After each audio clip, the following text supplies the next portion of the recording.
Hello everybody and welcome back. Today we are looking at round 6 of the Pittsburgh Regional Championships. This is the round where players can guarantee that they make it into day number 2. If they're 6-0 and they remain undefeated, they have a pretty good chance of making top cut. But let's go ahead and get into it. We have Jérémy Côté here versus Justin Carris. So on the left for Jérémy, we have just the most regulation H team that I think you could possibly see. And on the right for Justin Carris, we have my personal favorite genre of team, and we even see the Sand Team plushies right there, Tyranitar, Excadrill, and then of course Hippowdon, although that is not on Justin's team. Unfortunately, Hippowdon is not great in doubles. But for Justin here, let's take a look at the most regulation H team you can have. Goldengo with the Terra Water Life Orb, good as gold, Make It Rain, Shadow Ball, Nasty Ball, and Protect. We've seen it a million times already. Sneasler here with the Grassy Seed, Terra Flying, Unburden, Close Combat, Acrobatics, Protect, and Sword Stance. This is the Sneasler. That one Frankfurt Regionals, a very, very popular and strong pick. Incineroar with the Safety Goggles, Terra Ghost, Intimidate, Fake Out, Flare Blitz, Knockoff, and Parting Shot. Usually we see the Citrus Berry in place of the Safety Goggles here, but this makes it immune to Amoonguss and other Rage Powder, Sleep Powder users. Blood Moon, Ursaluna with the Terra Electric Leftovers, Mind's Eye, Blood Moon, Earth Power, Yawn, and Protect. Honestly, I think this might just be pretty close to the Frankfurt winning team. Alola Ninetales with the Terra Ghost, Focus Sash, Snow Warning, Blizzard, Protect, Disable, and Icy Wind. Rillaboom with the Terra Fire, Assault Vest, Grassy Surge, Grassy Glide, Woodhammer, Fake Out, and High Horsepower. So I don't remember exactly what the Frankfurt winning team had. I think it had, I'm pretty sure it had a, did it have Psychic Seed Sneasler? I don't know. There was something different than this, but the Blood Moon Saloon here with the Terra Electric and Yawn, that is definitely from the Frankfurt winning team, as well as the Terra Flying Sneasler with Acrobatics. The rest of it is all just relatively standard fare. The Alola Ninetales here with the Protect and Disable and Icy Wind is great supportive utility, as well as Blizzard just be able to put out some good damage. Again, it's an all-in-one Snow Setter and Snow Sweeper. A little bit rare that you get that. Really Torkoal is the other one that kind of sets Stone Weather and you get the big damage out, but usually you have other things paired with it, but there's no like Slush Rush or Snowveil Pokemon here. Alola Ninetales takes good advantage of it, and it does great against matchups like this. We have a Sneasler here as well with the Terra Stellar Psychic Seed, Unburden, Close Combat, Dire Claw, Throat Chop, and Protect, so it does have some utility up against Goldengo. Indeedee Mail here to set the Psychic Terrain with Psychic Surge. It is Terra Psychic with Choice Scarf, Expanding Force, Terra Blast, Protect, and Trick. Trick, again, with those choice items, has been incredibly popular in Regulation H to lock opposing Pokemon into a single move. Annihilate here with the Terra Water Safety Goggles, Defiant against opposing Intimidates, Close Combat, Rage Fist, Taunt, and Final Gambit. Taunt could be relatively big here. Tyranitar with the Terra Flying Assault Vest, Sandstream, Rockslide, Knockoff, Low Kick, and Terra Blast, and then Corviknight notably as well with the Terra Dragon, and then Citrus Berry, Mirror Armor, Brave Bird, Tailwind, Roost, and Bulk Up. So a little bit of a slower, bulkier Tailwind setup, but can still get some good damage off with Brave Birds and Bulk Ups. And then Excadrill is your kind of sand user here. Terra Stellar as well with Focus Sash, Sand Rush, Iron Head, High Horsepower, Earthquake, and Protect. Excadrill with that Sand Rush doubles its speed, and it just hits really, really hard. That being said, Excadrill doesn't hit as hard as it used to. Well, that's a little bit of a misnomer. Excadrill still hits as hard as it used to. There's just a lot of other things that hit harder and are still really fast and don't necessarily rely on the sand to be up. So this Terra Stellar here, I think, could be pretty big for Justin Carris to really try to make Excadrill be very effective. Tyranitar on its own is still, of course, just a good Pokemon outright. It can also kind of take advantage of sand being up, but sand Pokemon, don't really have the same type of super strong move like ice Pokemon have with Blizzard to really take advantage of that sand stream. The big synergies here for Justin are going to be the Indeedee Mail plus the Sneasler, the Tyranitar plus the Excadrill. Those are the main things you want to look out for, the main modes, but coming into it, we see the Corviknight and the Excadrill for Justin Carris, and for Jérémy, we see the Rillaboom and the Sneasler. So, Grassy Terrain is set. Justin does have the ability to potentially bring in Indeedee Mail, but if you see the Excadrill, that probably means that you are going to see the Tyranitar. Now, notably, Excadrill does have to worry about Fake Out from this Rillaboom here, as well as Grassy Glide potentially in the future. So Justin kind of has to maneuver around both of those, and even if this Corviknight does want to set up Tailwind, it's going to be taking a lot of damage from potential close combat. It is relatively physically bulky, and if you're Jérémy, I don't know if you want to go for a Sword Stance in the face of this Corviknight that can just hit you with a very strong Brave Bird. Now, that being said, Rillaboom, again, does still have Fake Out. Either of these Pokemon getting hit by Fake Out won't really want to. Excadrill, I think, is the #1 threat, at least for now. You want to try to break its Focus Sash. Corviknight getting Tailwind set up. You're Unburden is already triggered on Sneasler. You're already the fastest thing on the field, and you already have the priority with Rillaboom. I'm not sure if you're too worried about that. And even if Corviknight does get a bulk up off, that's not going to be the worst thing in the world. We do see Sneasler already going for that Terra Stellar here into Terra Flying. It's going to be immune to any ground type moves that Excadrill can send out, as well as now it is no longer weak to a Brave Bird coming out of the Corviknight. We do see the Fake Out hit the Corviknight there, so it will not be moving, and Excadrill is going to be the Pokemon to attack for Justin. We do actually see the Swords Dance from Jérémy right off the rip here, going for that Terastallization. Justin does make the call for it and gets an Iron Head into the Sneasler, but it does not do that much damage. I don't even think it'll be a 2-hit KO, which is absolutely brutal. Normally, if you're having a high-powered, high-attacking Pokemon, you want it to be able to take strong KOs, and even with +1 defense, Sneasler isn't the tankiest thing in the world. So now Justin has to really figure out how are you going to deal with this Sneasler now that it has that +2 with the Swords Dance, and it can just get incredible damage out. You can also go for the Grassy Glide already on the Rillaboom. That's going to do plenty of damage into the Excadrill again, as well as breaking the Focus Sash. We do see the Protect come through from the Sneasler. I like this play. You got to be careful that you're not taking a double up from the Corviknight and the Excadrill here. The Iron Head does go into the Sneasler, does not do any damage. Rillaboom should be the next to move. It is not Grassy Glide coming out. It is just going to be that Wood Hammer instead. This is going to be a ton of damage, taking Excadrill down to that Focus Sash and putting it easily in range of a Grassy Glide. Where is Corviknight attacking now? That is the big question. There's a little bit of recoil damage into the Rillaboom, but Brave Bird is the double up into Sneasler, and now just Carris is even farther behind. Sneasler can swap out if it wants to. It can go for an attack into the Corviknight. This is a really easy turn where Jérémy can at least guarantee 1 KO if he wants to, and potentially try to get 2. I don't think close combat will do enough, but I do think if you are Jérémy, you could potentially swap into something in the back. We see the Ninetales, we see the Blood Moon Ursaluna. Swapping into Blood Moon Ursaluna, Corviknight's not going to be able to do too much damage into that. It's a rather bulky Pokemon. At the same time, Sneasler still can probably survive a Brave Bird at this point. You still have that +1 defense. Corviknight is not the strongest Pokemon in the world. And so, a combination of Grassy Glide and Close Combat could just do outright a ton of damage into both these Pokemon. We do see Justin withdrawing the Corviknight here, so it will not be taking what is likely going to be in Close Combat into that slot. It is going to be the Indeedee making its way on to the battlefield. Psychic Surge does overwrite the terrain, so Rillaboom will not get to move before the Excadrill. We do see the Close Combat, though, come through from the Sneasler, and it does more than enough damage to the Indeedee, taking it down incredibly cleanly. Now Sneasler's stats are reset back to neutral, so Excadrill might be able to get the Iron Head KO right here, but it will still be going down to a Grassy Glide, even if that is no longer a priority move. Iron Head comes through, Sneasler goes down, 1-for-1 trade there, but again, this Rillaboom is still going to be able to do more than enough to clean up this Excadrill. That puts Justin in an awkward spot. Corviknight is going to come in. It's still relatively full HP. Jérémy doesn't necessarily have as clean of an answer to it with the Sneasler Close Combat as he had before. And if you're Justin, I think this is probably the best bet that you could have had, except maybe you didn't want your Indeedee going down that early. That's a really tough call. I think getting the Psychic Train set up so that Grassy Glide doesn't come through, guaranteeing KO on the Sneasler, I think that is a good idea. Losing your Indeedee Mel in the process, losing out on that massive damage, or being able to lock something into a move that it doesn't necessarily want to use using Trick, those are both incredibly useful options that Justin is now locked out of. Corviknight does make its way back out onto the battlefield now. It does not have a lot of damage. It's going to take some turns to set up, and Tyranitar is the next Pokemon here as well. Tyranitar really does not like seeing this Ursaluna Blood Moon. Earth Power from this Pokemon can do a ton of work. High Horsepower from Rillaboom can do plenty. Grassy Glide and Wood Hammer are both super effective as well. This is a very tough spot for this Tyranitar to be in. Notably for Justin, though, there is no...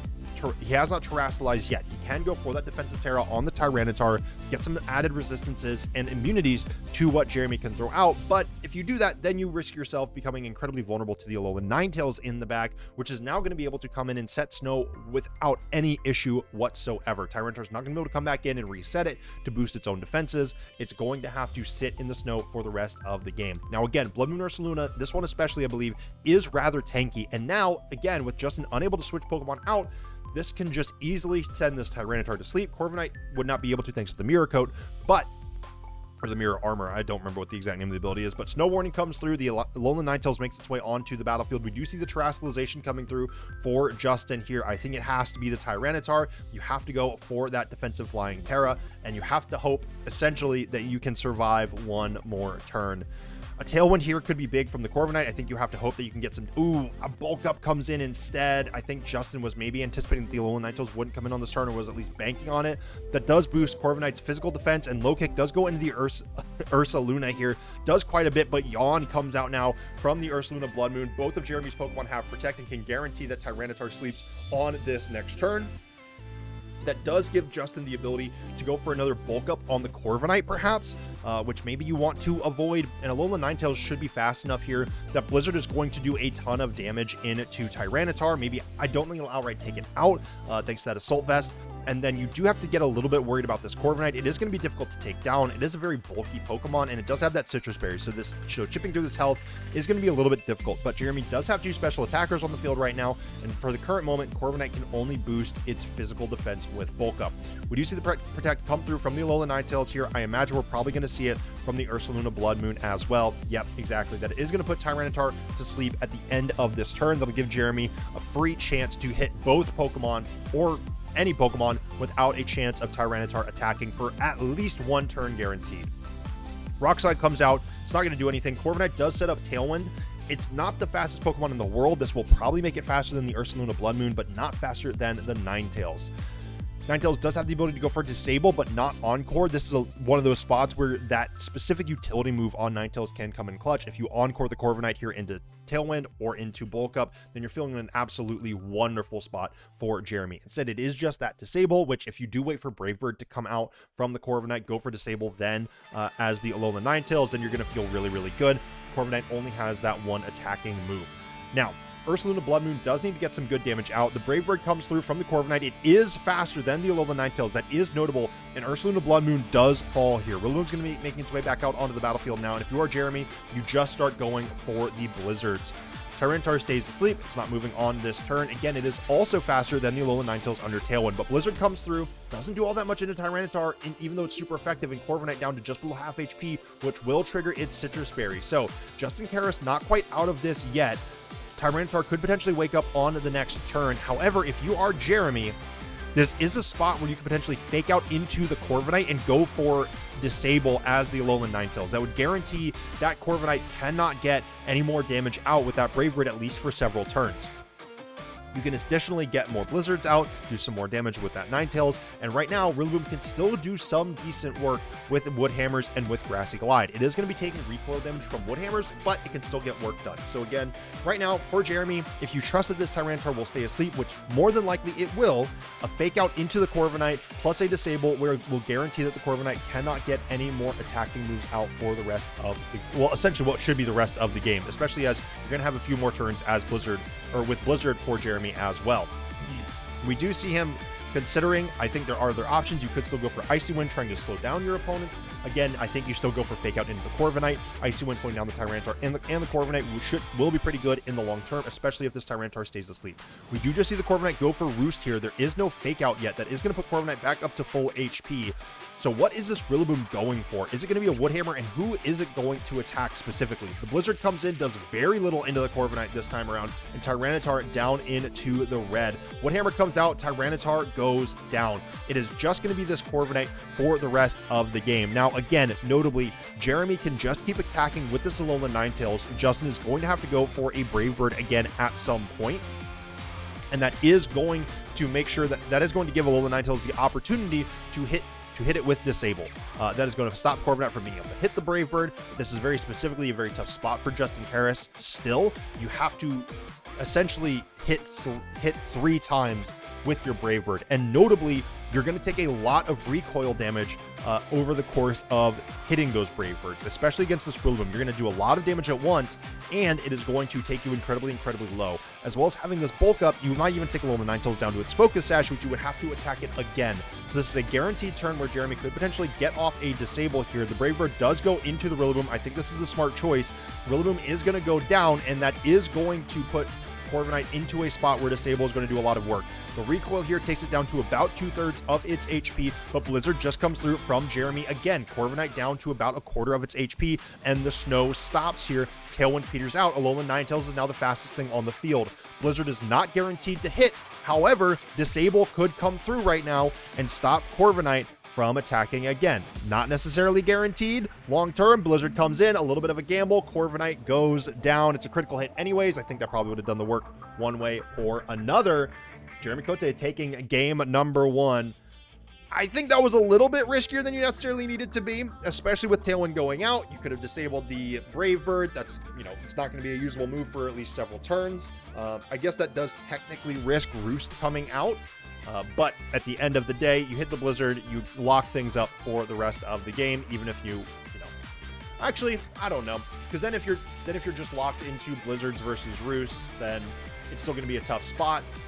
I guess you still probably go for Roost there if you are Justin Carris. I don't know.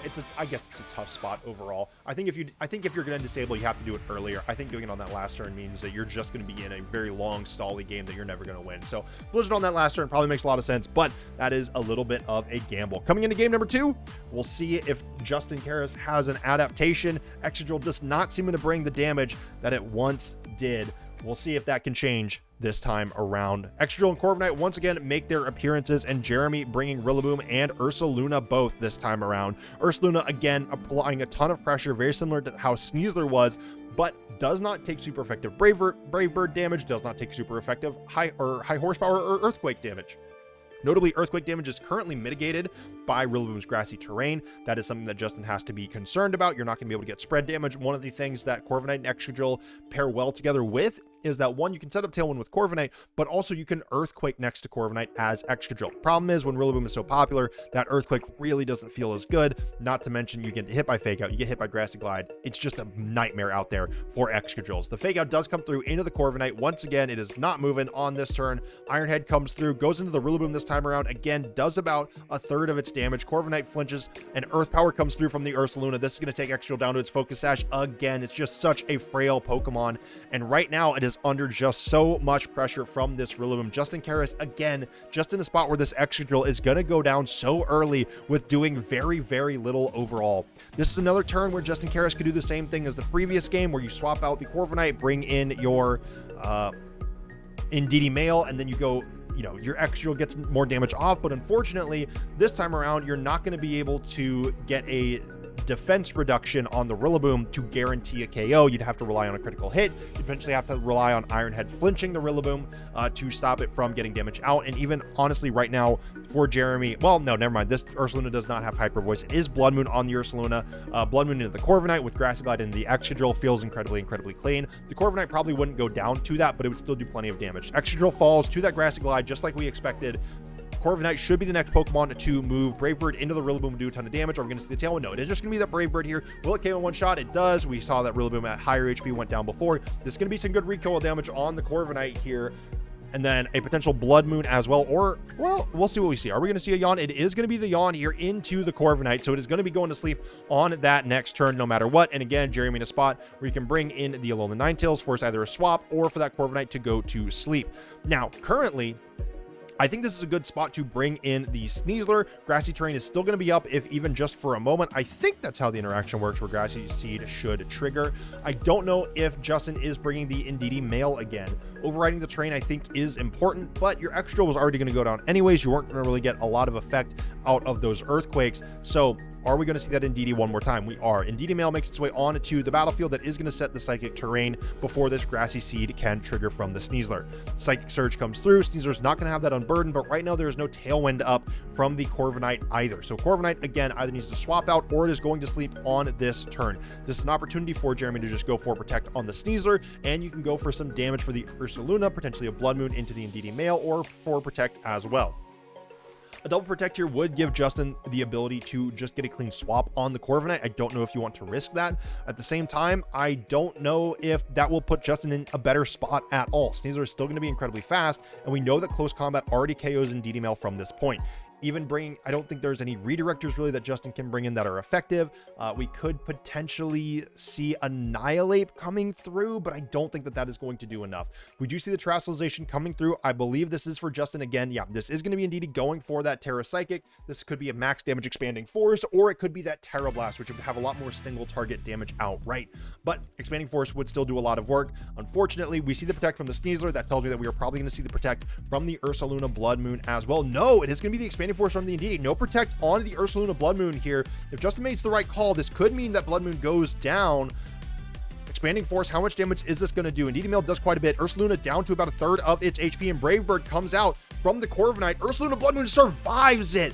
What an incredibly tanky Pokemon this thing is. Blood Moon comes through. This should do more than enough. Indeedee falls, and Corviknight is going to go to sleep. Justin Carris is going to be bringing Pokemon number 4 into essentially a 1v2 up against the Ursaluna Blood Moon and Sneasler, two of the strongest Pokemon of Regulation Age. And Jérémy Côté just feeling absolutely phenomenal about this series. Corviknight taking a fat nap here, and it's not going to be waking up on the next turn. That's going to give Jérémy Côté more than enough room to maneuver in these next couple of turns. And with Tyranitar not being able to terastallize, this is going to take a 4-time super effective close combat on this turn. It doesn't have Protect, it can't Terra. This is going to be absolutely brutal. Ursaluna Blood Moon can't go for a Blood Moon on this turn. You could potentially just go for Yawn, or you can do this, which I think is the better of the two plays, which is bring in Alolan Ninetales. Tyranitar is going down no matter what, and then you will have close combat as well as Blizzard Pressure on the next turn. And again, this is a spot where you could still click that disable button, stop Brave Bird from coming through, force Justin Carris into suboptimal plays that would slowly but surely chip away at his Corviknight. We do see the close combat come through. Tyranitar just is never taking that from a Sneasler. It's just never happening. I've done the calcs too many times to count. Tyranitar without Terra is never surviving that. Unless maybe you have a Chople Berry. Haven't calced that in a while.